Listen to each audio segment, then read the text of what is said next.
We are raised on a lie, a beautiful, shimmering, cinematic lie that tells us love is a destination, a place where two jagged pieces finally click together, and the story ends in a permanent sunset. We are taught that the one is the person who will finally make us feel whole, the one who will fill the hollow spaces in our chest and silence the loneliness of our souls. But Carl Jung, the legendary Swiss psychiatrist, saw a much harsher, much more sacred truth. He understood that true love, the kind that transcends mere infatuation, is not a sanctuary of comfort. It is an alchemical fire, and for that fire to transform you, it doesn't want your company, it wants your completion. Here is the paradox that breaks most hearts. Sometimes, the universe separates you from the person you love most, not out of cruelty, but out of necessity. It tears you apart because you are trying to build a cathedral on a foundation of sand. You are trying to find wholeness in another person before you have found it in yourself. In the eyes of Jungian psychology, a premature union is a prison of dependency. Therefore, the separation you are feeling right now, that agonizing silence, that empty space in your bed, is not a sign that love has failed. It is the sign that love is beginning its most important work. It is separating you so that it can eventually unite you, not as two halves, but as two wholes. Today, we go deep into the mind of Carl Jung to understand why you had to lose them to finally find what is real. Why do we fall in love with the people we do? According to Jung, it is rarely an accident of chemistry. It is the work of projection. We all carry a shadow, the parts of ourselves we have repressed, ignored, or haven't yet developed. When we meet someone who radiates the qualities we lack, we don't just see them, we project our missing soul onto them. If you are chaotic, you fall for someone's stability. If you are emotionally repressed, you fall for their fire. In the beginning, this feels like magic. It feels like you found your other half. But Jung warned that this is a dangerous illusion. You aren't actually loving the person. You are loving the parts of yourself that they are carrying for you. This creates a mirror of need. You become addicted to their presence because without them, you lose access to your own strength, your own joy, or your own peace. This is not union. It is a psychological crutch. You have turned your partner into a mirror, and you are terrified of the mirror breaking, because if it does, you will be forced to look at the emptiness behind it. When a relationship exists in this state of 0.5 plus 0.5, it eventually begins to rot. One person becomes the giver and the other the taker of specific psychological traits. Growth stops. The relationship becomes a stagnant pool where neither individual can truly breathe. This is why the separation happens. The universe, or the self in Jungian terms, realizes that you have stopped growing as an individual. You have become too comfortable using someone else's light to navigate your own darkness. The separation is the shattering of the mirror. It is a violent, painful act that forces the projection to collapse. When they leave, they take that borrowed light with them. You are left in the dark, forced to reclaim those qualities. You have to learn how to be stable yourself. You have to learn how to find your own fire. You are being forced to withdraw your projections and realize that the things you loved in them were actually seeds buried deep within your own shadow, waiting for the water of your own attention to grow. At the center of Jung's entire philosophy is a single, non-negotiable mission: individuation.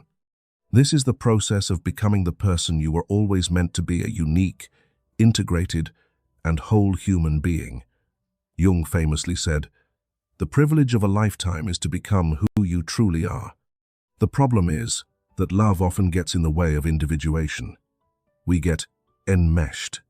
We lose the boundaries of where we end and the other person begins. But the law of the soul is clear. You cannot truly unite with another until you have first united with yourself. Think of it as the mathematics of the spirit. In the popular view of romance, we are told that we complete each other. But in Jungian mathematics, 0.5 times 0.5 equals 0.25. You actually become smaller. True union is 1 times 1, which equals 1. It requires 2 integers, 2 complete units. Separation is the mandate for individuation. It provides the sacred solitude necessary for the soul to do its work. When you are in a relationship, your energy is constantly flowing outward toward their needs, their moods, their validation. But when you are separated, the energy is forced to turn inward. It is a reflux of the libido, as Jung called it. This inward turn is where the real work happens. You are forced to answer the most terrifying question in existence. Who am I when no one is watching? Who am I when I am not the partner of this person? Individuation requires you to integrate your own anima, or animus, the inner masculine or feminine energies. If a man relies on a woman to provide all the emotional color in his life, he will never develop his own inner anima. If a woman relies on a man to provide all the structure and protection, she will never find her inner animus. The separation is a period of intensive training. It is the universe saying, I will not let you cheat the process of growth by hiding behind another person. You must walk through the woods alone. You must learn to sit with your own anxiety without reaching for your phone to text them. You must learn to soothe your own heart without their voice. This isn't just about getting over someone. It's about building a solid interior world. It's about becoming a person who is so grounded in their own being that their happiness is no longer a hostage to someone else's behavior. Only then, only when you are individuated, can you offer a gift to another person that isn't a demand for rescue, but a sharing of abundance. In his later years, Jung became obsessed with the ancient art of alchemy. He realized that the alchemists weren't just trying to turn lead into gold. They were describing the transformation of the human soul. And in alchemy, the first and most painful stage is called nigredo, the blackening.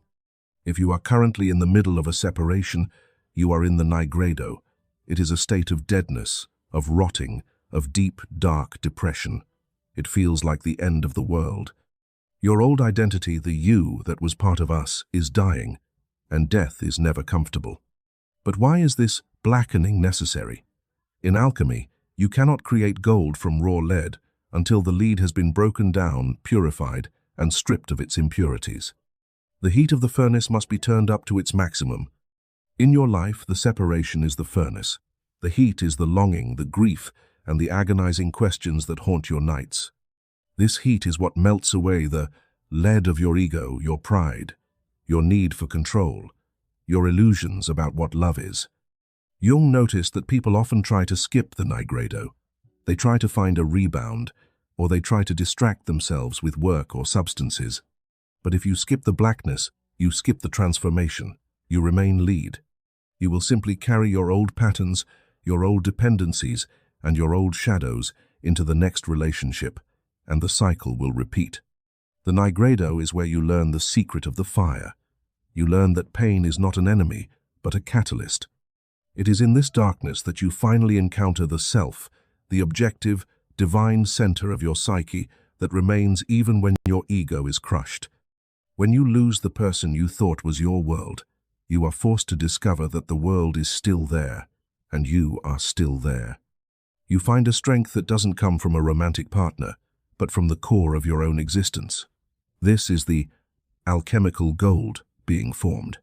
The separation is the only way to reach the temperature required for this reaction. You are being cooked by life until the raw, needy parts of you are transformed into something resilient, something noble, and something truly whole. How do you know when the separation has done its work?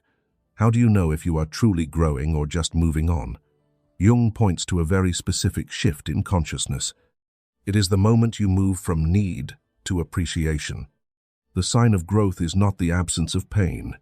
You might still feel a pang of sadness when you hear their name. You might still miss the way they laughed. But the difference is that you no longer need them to survive. You have achieved internal freedom. When you were dependent, their absence felt like a limb being cut off. Now, their absence feels like a quiet room, perhaps a bit lonely, but a room where you are the master. You have reclaimed your power. You have looked into the abyss of your own loneliness and realized that you didn't die. You didn't vanish. You stood your ground. This is what Jung meant by a sign of growth. It is the integration of the lesson. You stop asking, why did they do this to me? And you start asking, What did this experience reveal to me about myself? You begin to see your former partner not as a villain or a savior, but as a soul guide. You realize that they were the perfect person to trigger your deepest wounds so that those wounds could finally be healed. You feel a strange, quiet sense of gratitude for the very separation that once destroyed you. This internal freedom is the vibrational match for true union. As long as you were chasing them, you were vibrating at the frequency of lack. You were telling the universe, I am not enough. But once you find your own wholeness, you vibrate at the frequency of sufficiency. You reach a state where you can honestly say, I love you, and I would love to be with you, but if I am not, I will still be whole. This is the most attractive energy a human being can possess. It is the energy of a king or a queen who is already sitting on their own throne. They don't need a kingdom to be royalty. They carry the kingdom within them. This is the moment the separation has fulfilled its spiritual purpose. You have become an individuated soul, capable of a love that is free from the chains of survival. And so, we come to the final stage, the reunion. But here is the secret that many miss. The unite in our title doesn't always mean a physical return to the same person. Jung believed that once you reach wholeness, the universe reflects that wholeness back to you. Sometimes, this means the person you lost undergoes their own nigredo and returns to you as a completely different, more evolved version of themselves. You meet again, not as the two broken people who parted, but as two conscious beings who can finally love without consuming each other. Other times, the reunion happens with a new soul, someone who matches the high frequency of your new self. But in either case, the union is sacred because it is no longer a search for a missing piece. It is the meeting of two complete worlds. The separation was never about ending the love. It was about making the love possible. Because you cannot truly unite with another person until there is a you to unite with. If this perspective on Jungian love helped you find peace in your journey, please give